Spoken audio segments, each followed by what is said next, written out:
Luxembourg une émission de conseils aux auditeurs, etc., par une femme, je ne sais plus de son nom exactement.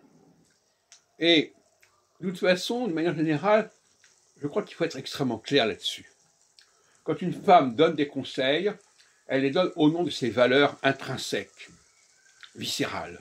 Et quand un homme donne des conseils, c'est donc finalement, quand une femme dit à un homme recentrez-vous sur vous, ça ne veut rien dire, parce que c'est des conseils qui valent pour une femme. Alors on croit qu'on est dans les conseils unisexes. Il n'y a pas de conseil unisexe.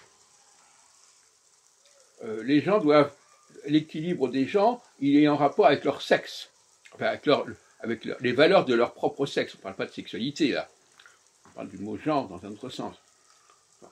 Et donc, conseiller aux gens, ah oui, vous devriez faire ceci, vous devriez faire cela, c'est avoir midi à sa porte.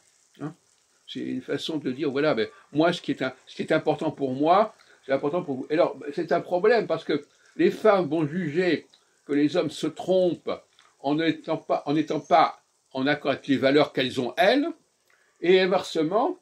Le problème, c'est que souvent, les conseils qui sont donnés par des femmes. Bon.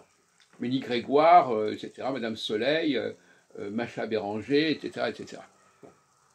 Donc, il y a une orientation un petit peu biaisée des conseils, tout simplement parce qu'il n'y a pas une identité claire, une conscience claire, que l'on est porteur d'un certain nombre de valeurs par son sexe, par son genre, et que donc, par conséquent, elles n'ont pas de valeur universelle, et qu'il vaut mieux séparer les choses, que des femmes donnent des conseils aux femmes, que les hommes donnent des conseils aux hommes, ce serait plus raisonnable.